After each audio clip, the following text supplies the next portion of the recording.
Before we start the conversation with Vandy, this is a really odd thing to do, but they told me to thank myself as a track captain. So I'm thanking myself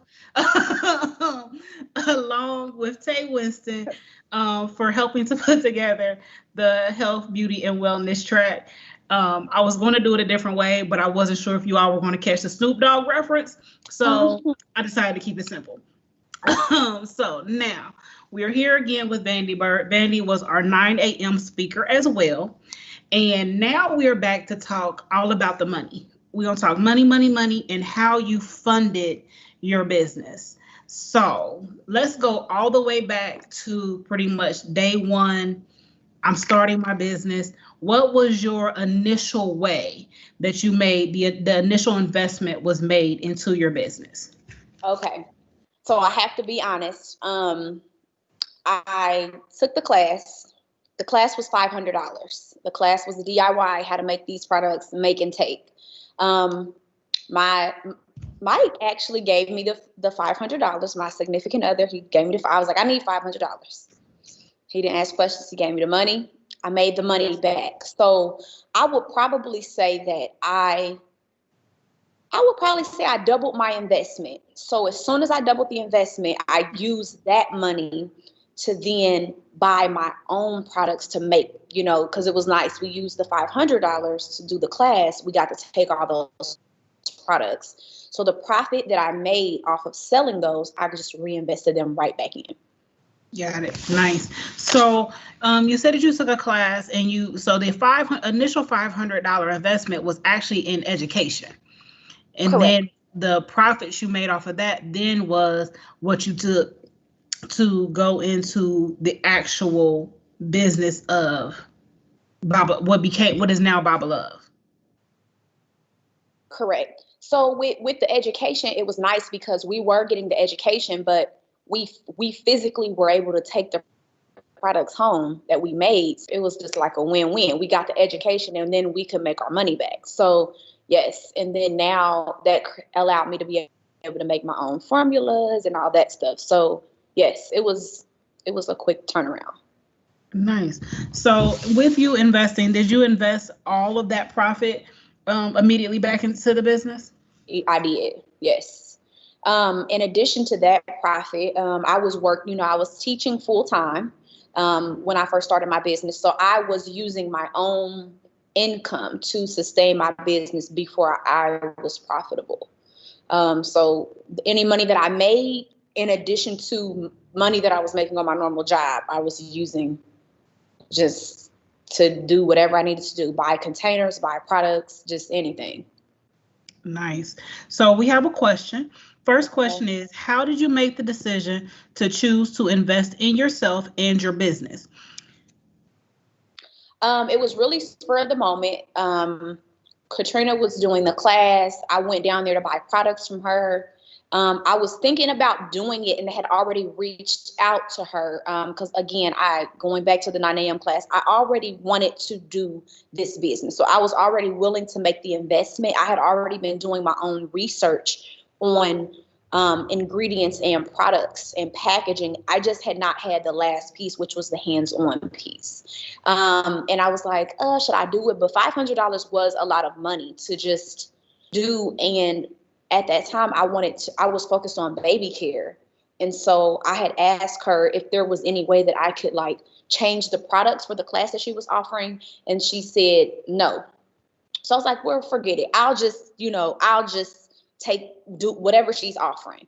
And there it was. I did it. And we did those 4 classes. And we did those 4. We learned how to make those 4 products: the soap, the scrub, body butter, and a face mask. And it ended up working out. Nice. Was there any type of self-talk that you had to do to make that decision? Did you have to talk yourself into it at all? Or was it just kind of at that point you knew? I went there on a Friday. She had already been filling that class up before she got here. The class was on a Sunday. So it was like when I went in there, I just got a vibe and I was like, you know what? This is the right thing to do. Like if I have the money and I can do it. And honestly, I don't remember having the money. because, and which is why I had to ask Mike for it. So it was like, I did. I was like, you know what, I'm gonna do it. I did it, and it's, here we are today. So in the first year of your business, other than that initial investment and kind of reinvesting your profits, did you have money that came in that first year from any other sources other than just reinvesting what you were making?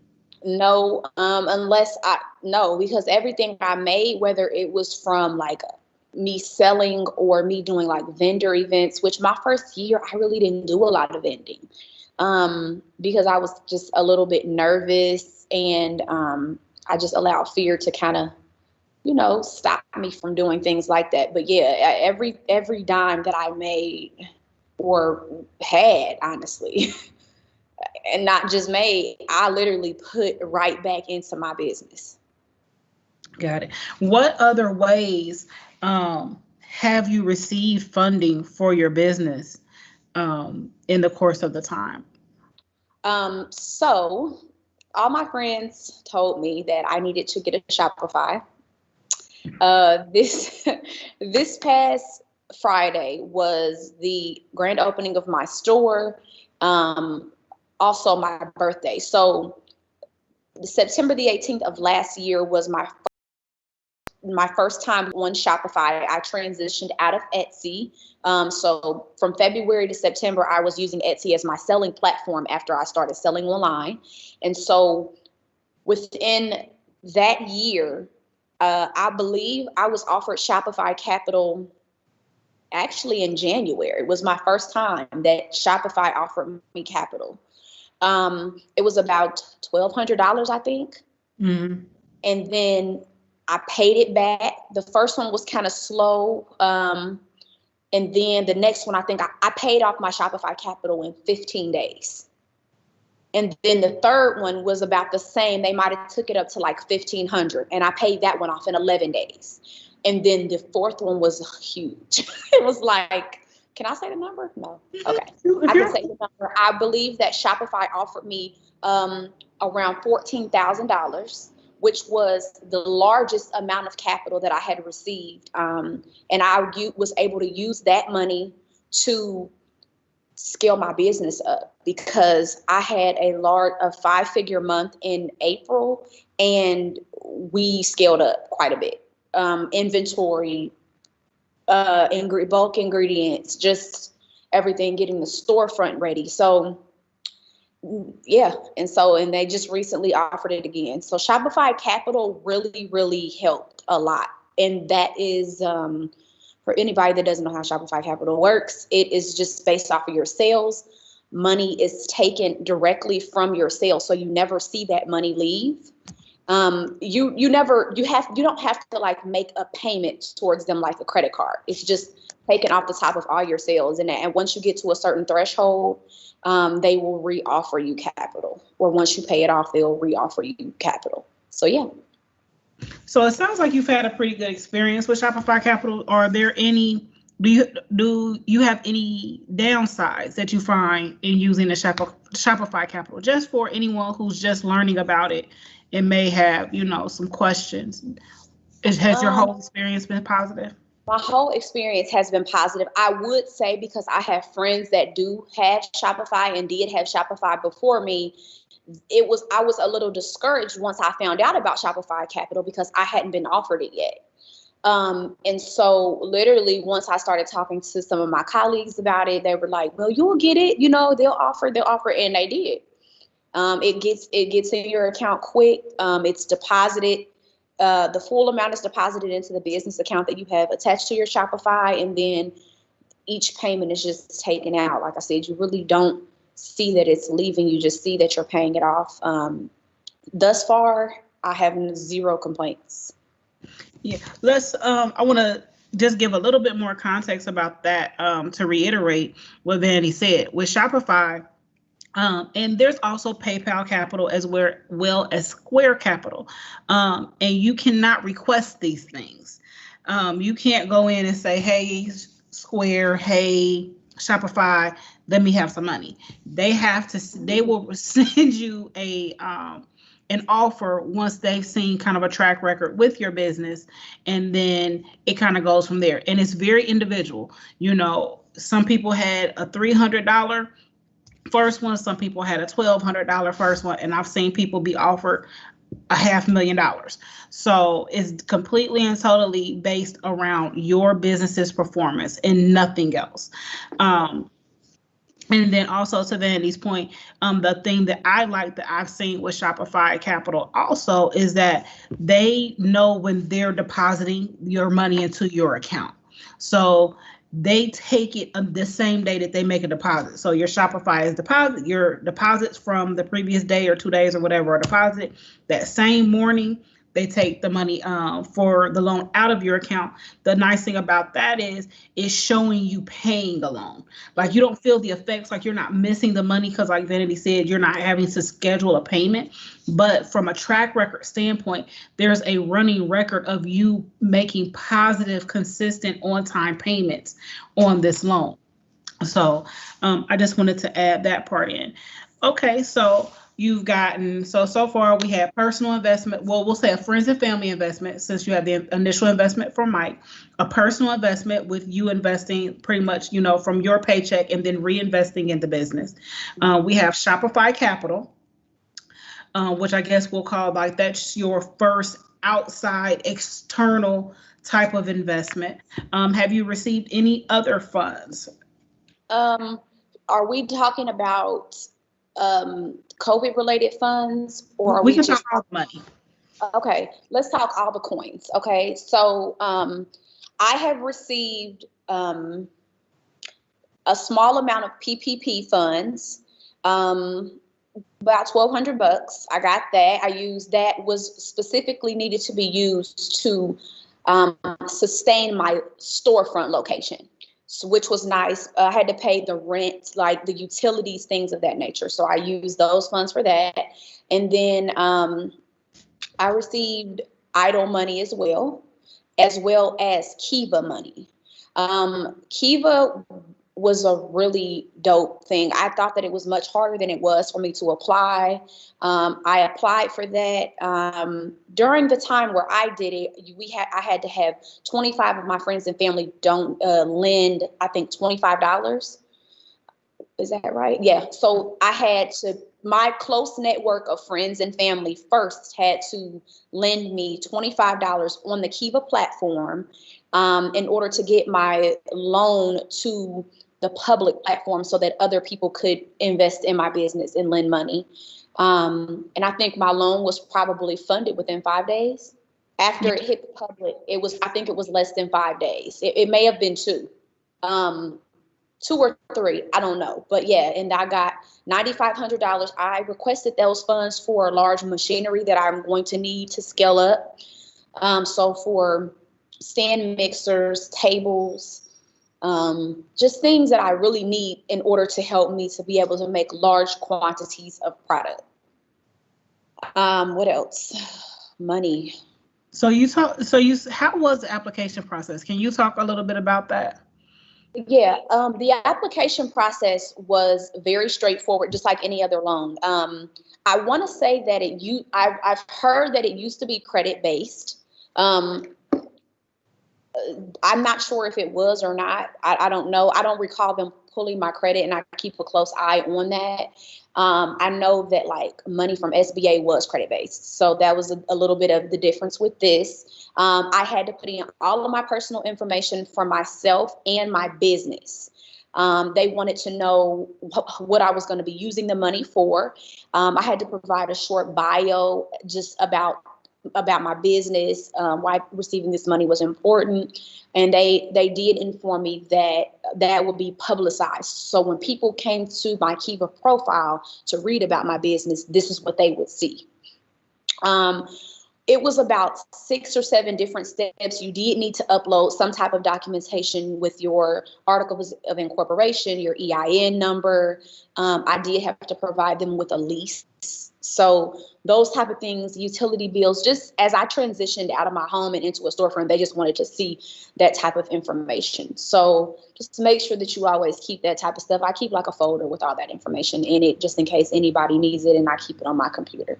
But no, once everything started going, it was pretty quick. And then if they needed anything, they requested it. I just simply uploaded it from my computer, and that was it.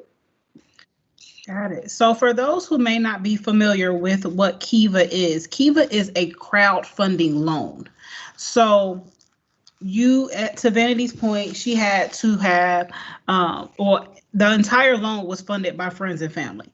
And then when she pays back the loan, the platform will actually pay them back. So, it's a very low level, or low opt-in investment, in terms of you can invest for as little as $25 and just be able to support someone. And then for those who might be looking for funding, it's a great way for people to be able to help and support you as well, because again, you can come in as low as $25. So if you don't have hundreds of dollars but you want to give somebody a little extra, it's a great way just to be able to show them some support. And like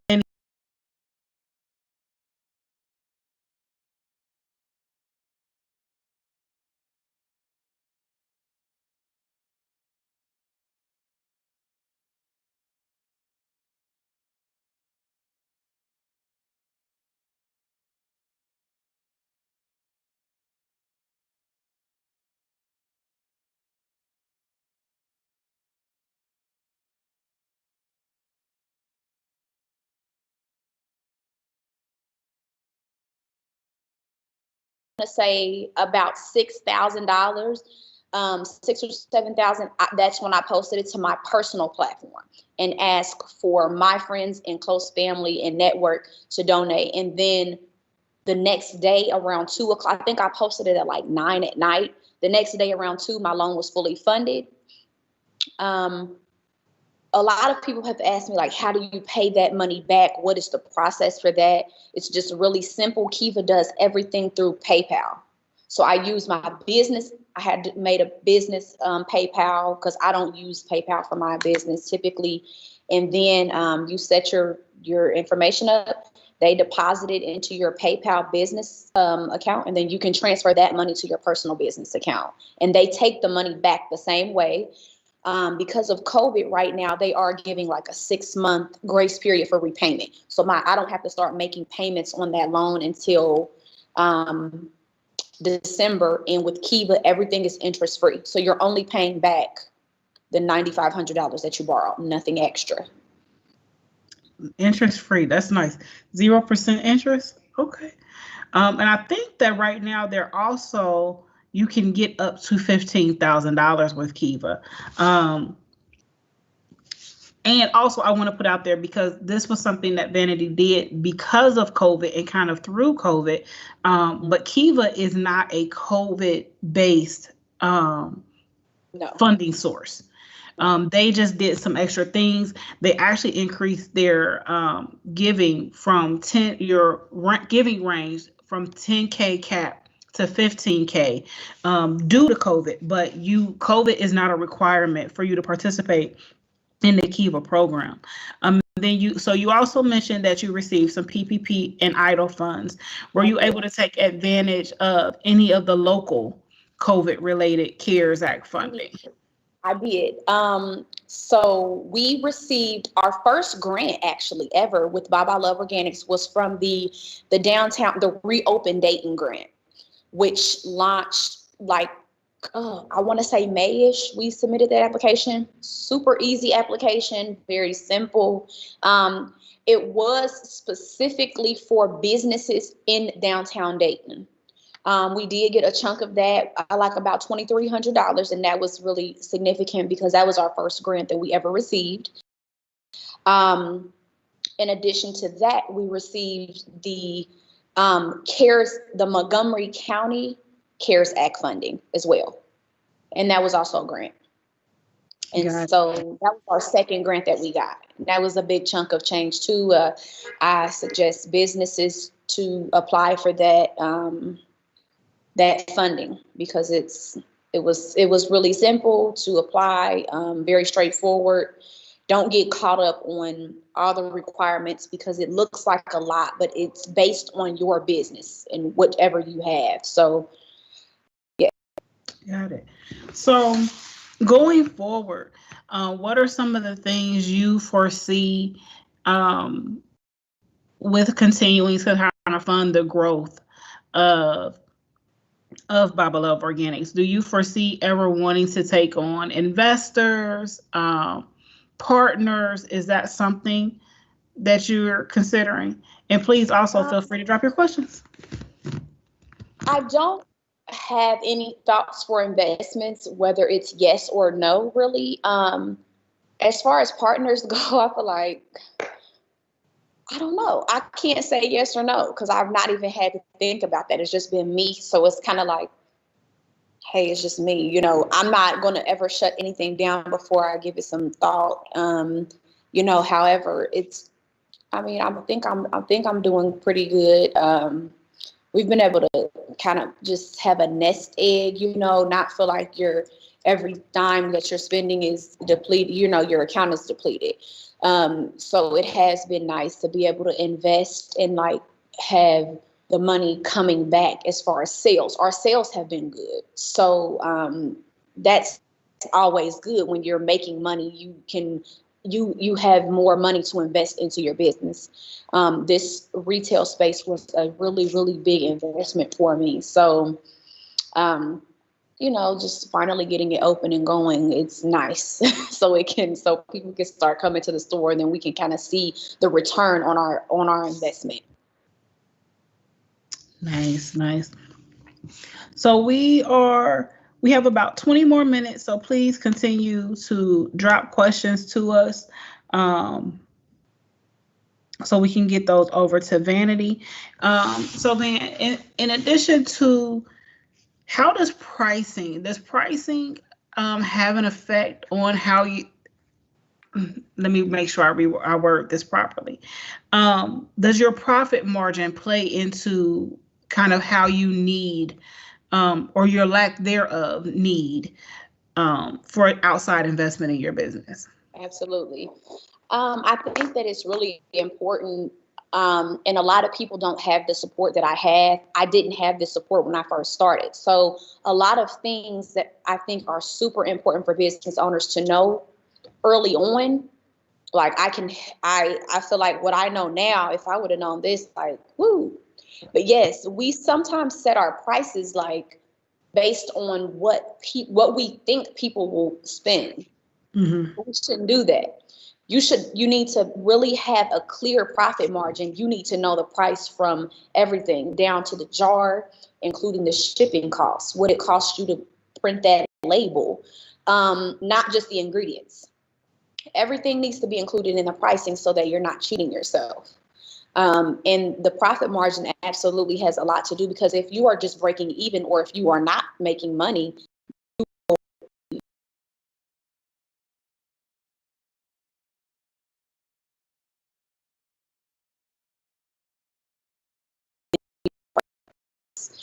in addition to that, you'll never be able to pay. Every dime that's coming in, you're going to have to reinvest. So you'll never have a surplus. And paying yourself is really important. This is my first year that I am able to pay myself in my business. So this is my full-time thing now. So I don't have a teaching salary to rely on to pay my bills. This is it. So That was yeah, that was definitely getting ready to be the next question: is, are you paying yourself? I am. Um, I took a break paying myself just a little bit because it was more important for me to invest here.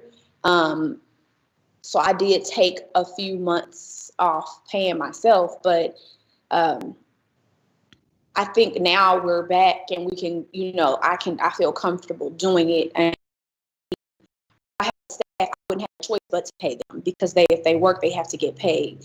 But you have to incorporate the time. I spend a lot of time making these products. I spend a lot of time with this. So I do need to be able to, to make money. So yeah. got another question coming in, and I actually meant to say this at the beginning because I saw it on another video that I was watching. We can't see the comments on the YouTube app. Got it. So make sure when you're commenting, everyone, make sure that you're commenting inside the Socio app because we can't see your comments from Okay. YouTube. So just make sure. And I saw this when I was watching somebody's session, so I just wanted to drop that. So next question.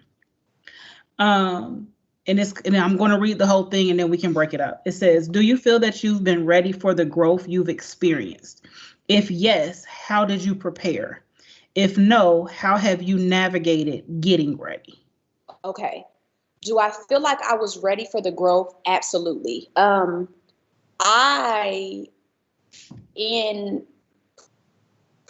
pre-pandemic, I made a pact to myself that I was going to produce products, sell only the products that were available on the shelves and ready to go.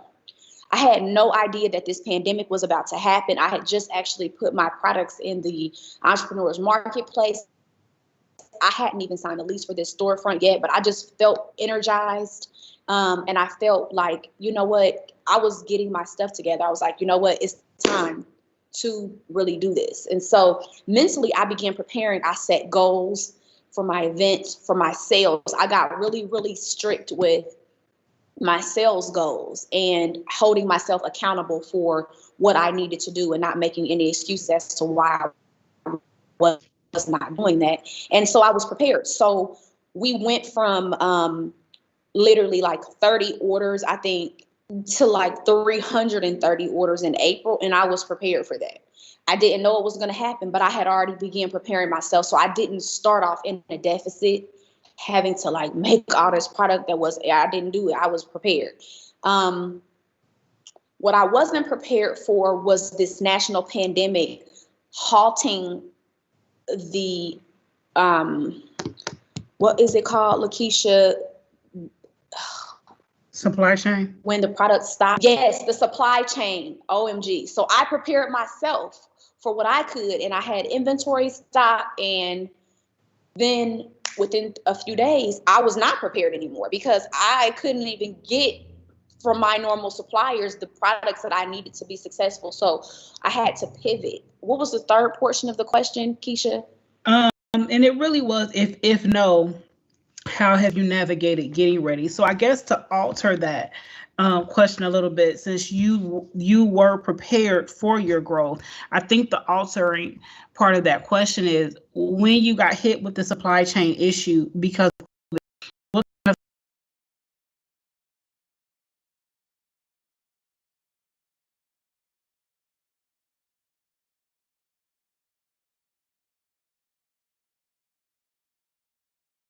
People that I have been purchasing from for years, people that I have negotiated these great price deals with, I became my own supplier. I became the plug. I didn't have to rely on my supplier anymore. I started going straight to the source. So instead of me looking for Googling this bulk, I started Googling this manufacturer. So I didn't have to go anymore to the supplier. I was going directly to the manufacturer so that I could get what I needed. And then I didn't have to wait for my supplier to get it because they were getting it from the manufacturer. And now I don't ever have to feel like I'm relying on anybody for what I need. And I have now ordered 6 times the product that I was forecasted that I needed. So I don't ever want to get in a pinch where I don't have fine mist sprayers or 8-ounce glass bottles or jars because I have enough things that I can get. Next question. How important is listening to our intuition as we navigate the entrepreneurial journey? How do we channel it when others' negativity seems louder at times? I always say this on my social platforms that in my mind, everybody is cheering for me. In my heart, everybody is rooting me on.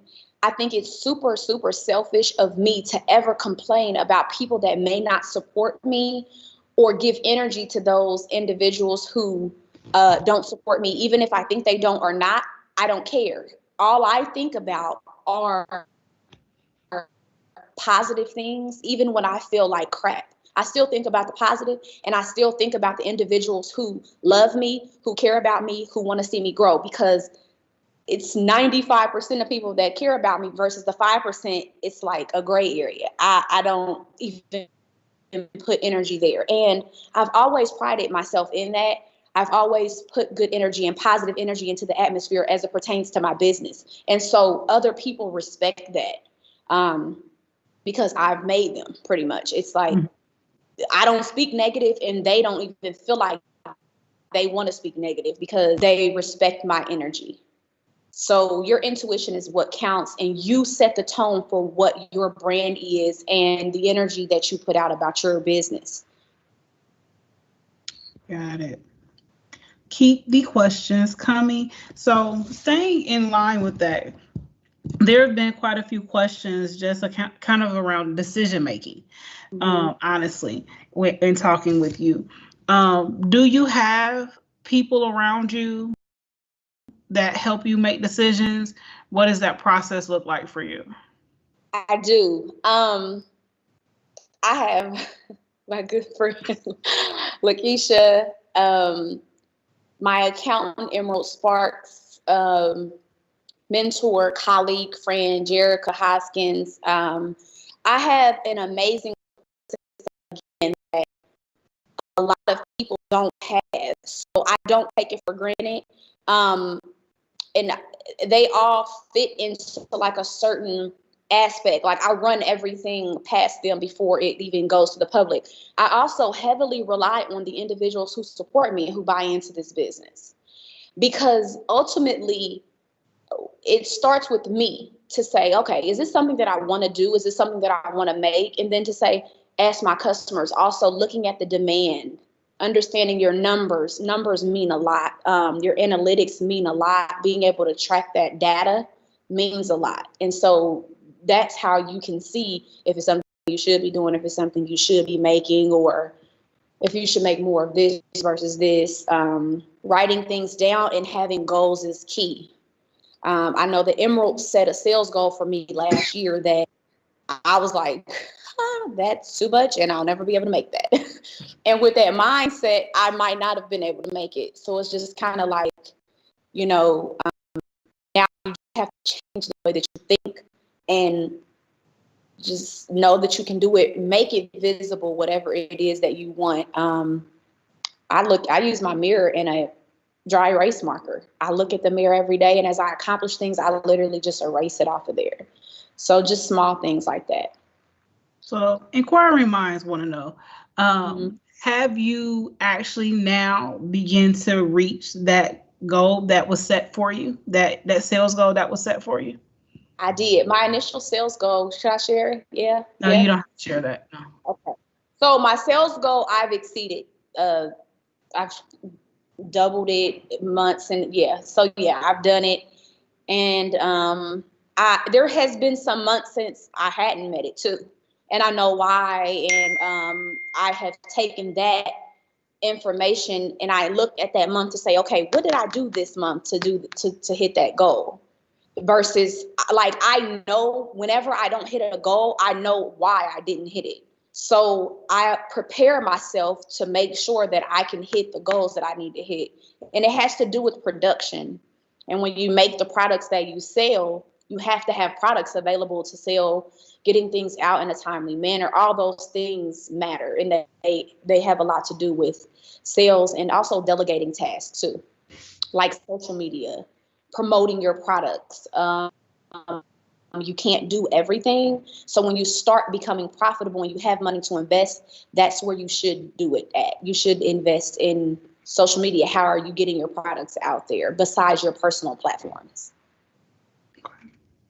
And then you mentioned, talking to your customers, and that can be a really sticky area in terms of the feedback. Because people always ask you for something, and how do you handle one, demand? Like, what do you consider demand? And two, I'll follow that question up with, how do you decide what fits your brand? So if someone comes and asks you for, I don't know, what was that one cent, to make some cucumber melon, like Bath and Body Works, are you making it, or, how are you handling that? So I still go off of quantity, the quality versus the quantity. So I would rather have products. First of all, I create the demand for the product because um, I promote the product. I contact my audience and make them want it, and then I produce a product.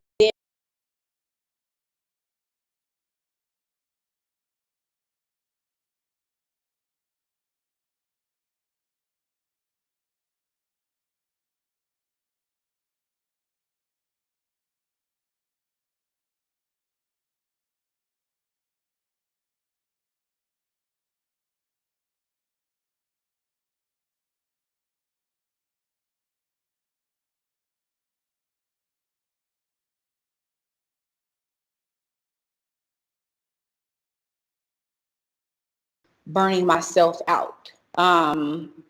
So, pineapple, papaya is seasonal. We have a lot of seasonal. We're moving into fall, so we have a few seasonal products that people love.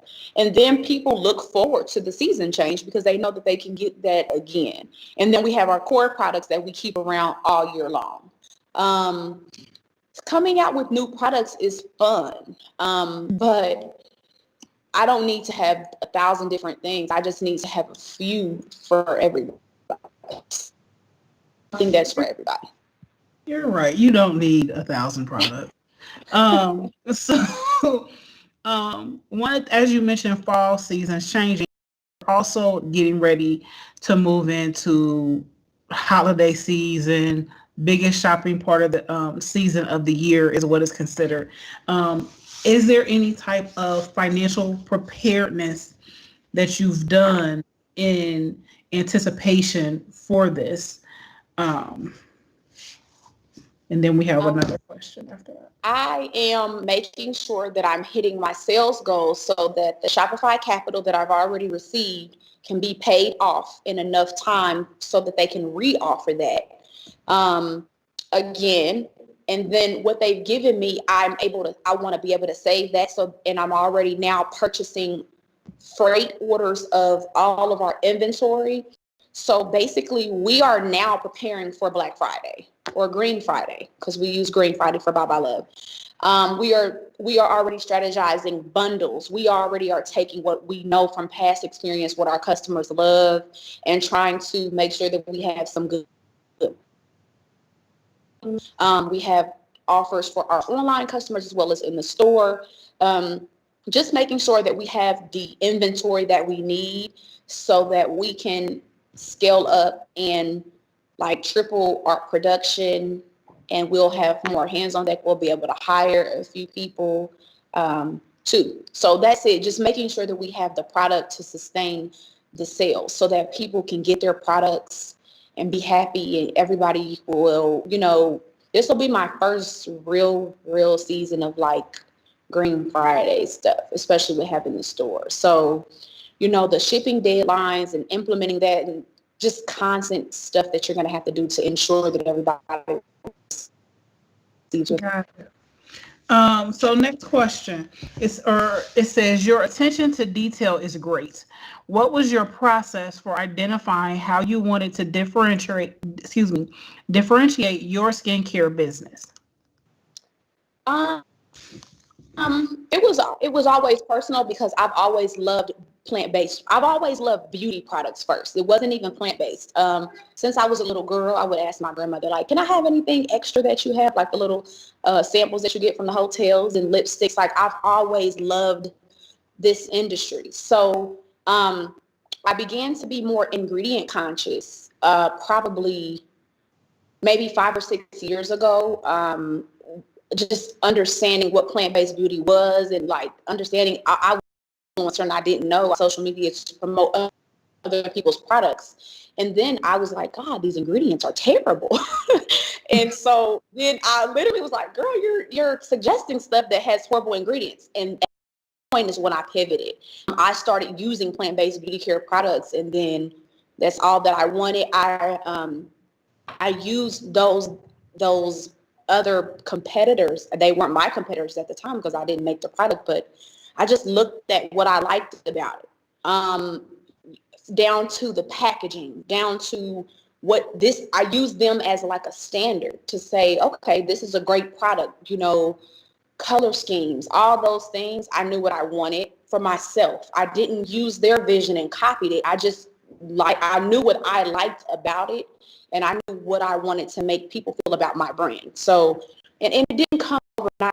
It's constantly evolving now. Like I said, we're about to go through a new rebrand. And so I'm super excited about this as we pivot, but just constantly evolving. Just whatever it is that you want, just write it down and expect for it to take time, especially when you're waiting for other people to bring or something to life for you. So patience is key. Patience is key. That is the truth. Thank you so much, Vanny. I don't see any more questions. Let me make sure. Let me check. You got about a minute if you have a question. Jess, do you have any final thoughts that you would want to share for someone who's looking to get into a health, beauty, or wellness business and around financing their business? Or is there any advice, any final thoughts you would like to share? Make sure that all your ducks are in a row. If you are trying to go to a bank, make sure that you have a good banking experience. Make sure that your money where it's going to be matched. If it's a savings account, make sure your credit is in order. Just make sure everything is in order as far as all your legal documentation, because that information is important. Start a business account. If you're getting the idea, once you get your LLC and stuff, get a business account. Make sure that you are putting money into that account and not it going into your personal account. And just start that stuff right the first time so that you don't have to backtrack. And just stay true to your vision and what you're passionate about, because you will clog your mind trying to look at everybody around you. You know, it's always good to get inspiration, and you always need to be looking for new and fresh. But use that to, you know, help to provide a better consumer experience for your customer. Customize that for your business, so that people understand that it's your passion and not somebody else's. Thank you. That's it. Last point. So we received a comment that said, "Great session. Thank you. Continued success." I also want to thank you again, Vanity, for joining me and discussing your financial journey. We are going to take a little lunch break here, but please make sure that you come back at 1 and join us. Katie is going to be talking customer-centric startup. And Katie Hill, that is. And Katie is one of the best people to help you define your customer. There's literally, I don't know if anyone does it better than Katie. And then we will be back at 3 after Katie. We were going to talk about how to pitch to retailers about carrying your products. So enjoy your lunch. Make sure you support local for lunch if you can. Order from somewhere, have it delivered, run and grab it. You've got about an hour. And we look forward to seeing you at 1. Or, well, I guess that was 11, but look forward to seeing you at 1. Thank you for joining us. Thank you. Bye, everyone. Bye. Great session, ladies.